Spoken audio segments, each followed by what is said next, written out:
Halo semuanya, apa kabar? Selamat datang kembali di video tutorial yang merupakan bagian dari praktikum semi online kita. Dan kali ini materinya adalah tentang perhitungan nilai A atau nilai erosi dengan menggunakan persamaan Universal Soil Loss Equation. Sebagaimana yang bisa kalian lihat di sini, jadi kita tinggal punya 2 pertemuan lagi, yaitu kali ini dan yang akan datang itu adalah evaluasi dan strategi erosi. Materinya saling terkait, jadi pastikan kalian sudah mengerjakan semua materi-materi praktikum yang sudah saya berikan sebelumnya, sehingga kalian bisa lebih mudah mengikuti praktikum kali ini. Jadi tujuan dari kita melakukan praktikum kali ini adalah yang pertama dapat menghitung nilai A atau erosi tanah yang terjadi dengan metode Universal Soil Loss Equation. Kemudian berikutnya dapat menampilkan hubungan antara erosi dengan besarnya curah hujan dalam suatu grafik.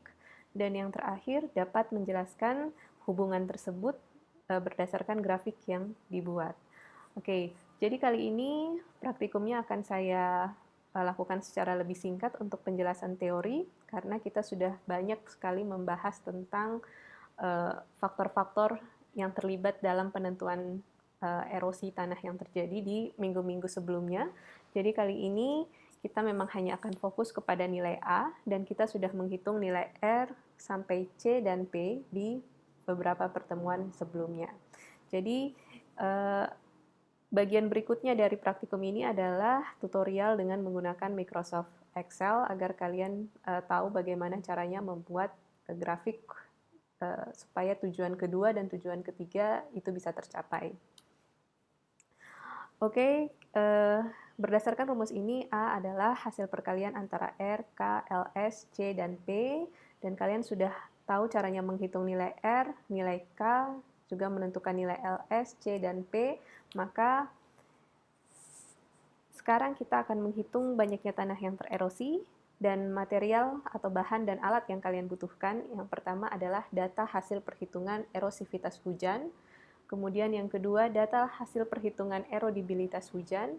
Berikutnya adalah nomograf LS. Selanjutnya data hasil perhitungan C dan P. Kemudian bisa menggunakan kalkulator dan juga bisa menggunakan komputer dengan Microsoft Excel. Perhatikan kalau kalian tidak punya komputer, tapi seharusnya kalian punya karena laporan akhir nanti harus diketik, maka kalian bisa lakukan pembuatan grafik itu dengan digambar dan kemudian difoto, fotonya kalian tempel di hasil laporan praktikum kalian. Tapi saya harapkan kalian mempunyai akses ke komputer. Dengan demikian kalian paling tidak, walaupun tidak bisa melakukan praktikum ini secara langsung di lapangan, tapi kalian bisa mempunyai keahlian yang lain dalam hal ini, lebih mahir dalam menggunakan Microsoft Excel dan fasilitasnya dalam pembuatan grafik. Jadi prosedur kerjanya cukup singkat. Yang pertama, gunakan data erosivitas metode BOLS dari data curah hujan dari praktikum ke-9 untuk nilai R. Ingat, di praktikum 9 kita belajar 2 metode penentuan nilai erosivitas. Yang pertama adalah metode BOLS, yang kedua adalah metode Langevin. Cukup gunakan metode BOLS saja. Kemudian yang berikutnya adalah gunakan data erodibilitas tanah metode 100K dari praktikum 10 untuk nilai K. Setiap kelas punya nilai K yang berbeda karena data tanahnya pun berbeda. Berikutnya, gunakan metode nomograf untuk panjang lereng 200 meter dan kemiringan lereng 5% untuk nilai LS. Penggunaan nomograf untuk menentukan nilai LS sudah saya ajarkan di salah satu perkuliahan yang sudah saya berikan sebelumnya. Begitu juga dengan nomograf LS itu sudah saya berikan di panduan praktikum ke-11 dan juga perkuliahan tentang topografi saya agak lupa itu pertemuan keberapa, tapi kemungkinan juga sekitar pertemuan ke-11 untuk kuliah. Dan selanjutnya kalian cukup melihat nilai LS dengan metode nomograf ini, dan ini yang kalian gunakan sebagai nilai yang dimasukkan dalam perhitungan. Selanjutnya, gunakan hasil perhitungan dari praktikum ke-12 untuk mendapatkan nilai C dan P. Jadi, praktikum sebelumnya kalian punya satu lahan, dan di lahan tersebut kalian punya nilai C dan P berdasarkan jenis-jenis tanaman yang berbeda yang ada di tempat tersebut. Dan itu yang kalian gunakan untuk nilai C dan juga nilai P-nya. Selanjutnya, walaupun ada beberapa skenario untuk nilai C dan P ini, cukup gunakan skenario pertama saja, tidak perlu menggunakan skenario yang lainnya. Jadi cukup dapatkan nilai pertamanya saja. Oke? Hitung nilai A dengan rumus R, K, L, S, C, dan P. Kemudian berikutnya adalah buat grafik batang dan garis dengan dua sumbu vertikal menunjukkan total nilai curah hujan setiap tahun dan nilai A. Jadi kita akan kita akan membuat satu grafik yang merupakan gabungan antara batang dan garis. Jadi bukan batang saja atau garis saja, tapi gabungan antara keduanya. Bagaimana cara membuatnya? Nanti kita akan pindah setelah bagian ini ke penggunaan Microsoft Excel dalam membuat grafik. Kita lanjutkan dengan tutorial di Microsoft Excel. Ini merupakan data curah hujan yang sudah saya distribusikan untuk masing-masing kelas.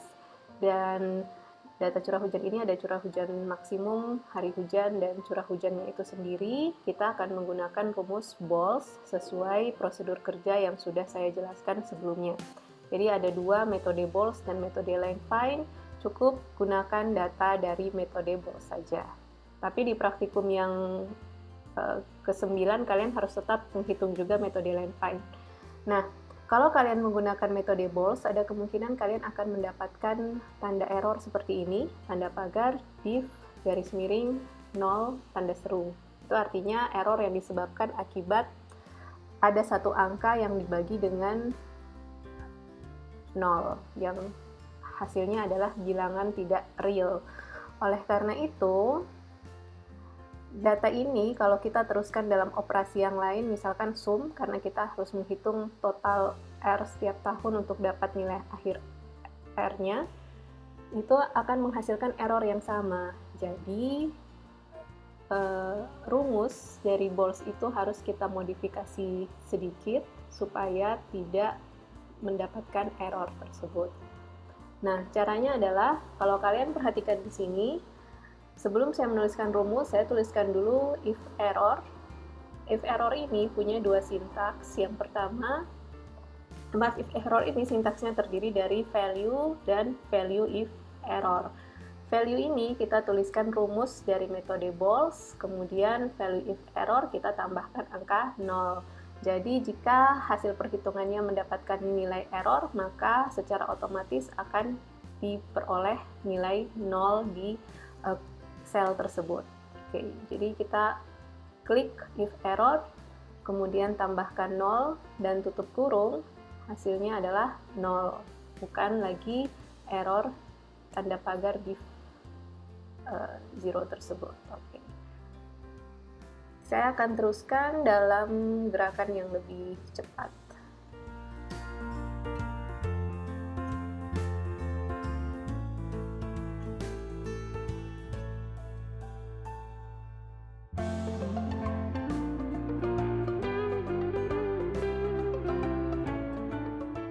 Oke, kenapa tadi tanda error tersebut bisa muncul? Karena kalau kalian perhatikan kembali di rumus BOLS itu ada parameter hari yang dipangkatkan dengan minus 0,47.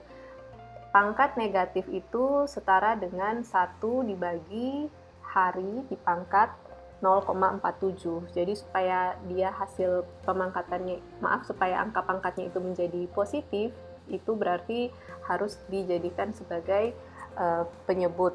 Nah, selanjutnya kalau itu kita teruskan ke dalam perhitungan, jadi 1 dibagi 0 tentu saja hasilnya adalah error.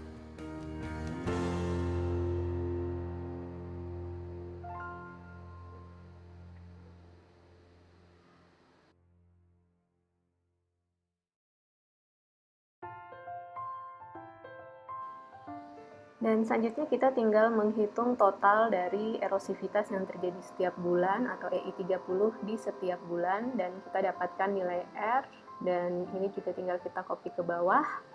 Dan data curah hujan bisa kita pindahkan dengan tanda sama dengan, kalau kalian cek kembali data curah hujan ini merupakan total dari curah hujan yang terjadi setiap bulan. Jadi hujan bulan Januari, Februari, Maret, dan seterusnya dijumlahkan sampai bulan Desember. Oke, gunakan data jumlah curah hujan yang tadi, jadi data jumlah bukan data rata-rata. Oke, gunakan tanda sama dengan supaya nilainya nanti sama dengan yang sudah dihitung di sini. Oke, dan hasilnya sebagai berikut. Nah, supaya kita bisa membuat grafik dengan lebih jelas, tidak terlalu ramai seperti di lembar kerja ini, maka saya akan pindahkan ke sheet berikutnya atau lembar kerja berikutnya. Oke, saya akan pindahkan nilai R dan nilai total curah hujan ke sheet kedua. Caranya sama dengan yang saya lakukan sebelumnya, cukup menggunakan tanda sama dengan, dan sebentar juga saya akan menuliskan nilai A. Nilai ini bukan merupakan hasil perhitungan yang sebenarnya, cuman saya perkirakan saja supaya bisa menjadi contoh untuk latihan.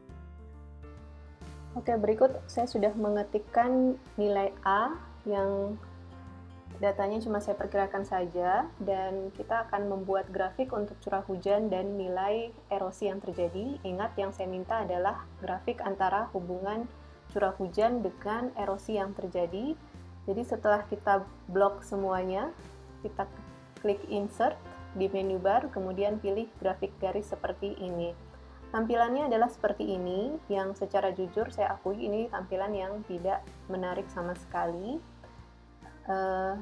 Kalian bisa mengeditnya untuk memperbaiki, dan yang saya minta adalah grafik dengan dua sumbu vertikal yang akan saya contohkan tutorialnya sebagai berikut.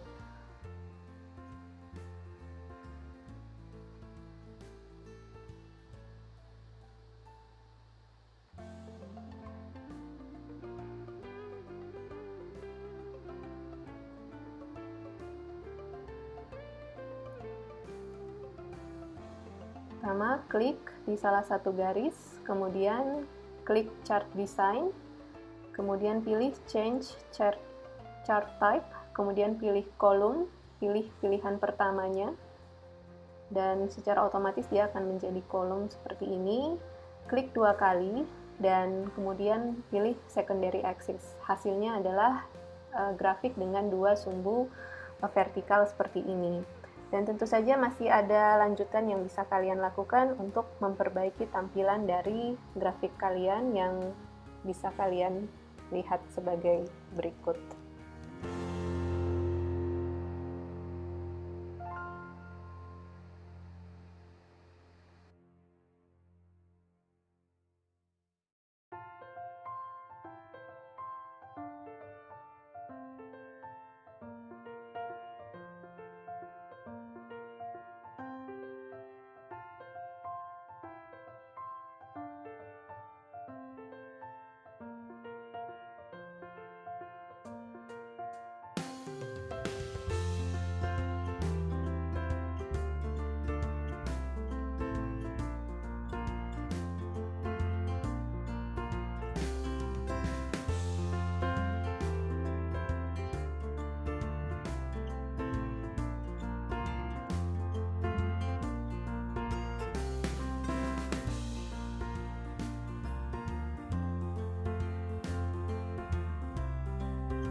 Oke, jadi ini maksudnya dengan dua sumbu vertikal tersebut, yang tadi saya baru berikan nama adalah sumbu vertikal kedua, dan untuk memberikan nama di garis horizontal sumbu X, kalian bisa memilih select data, kemudian horizontal kategori axis kalian set sebagai kolom tahun. Dan ini untuk memberi atau mengganti nama dari sumbu horizontal atau sumbu X.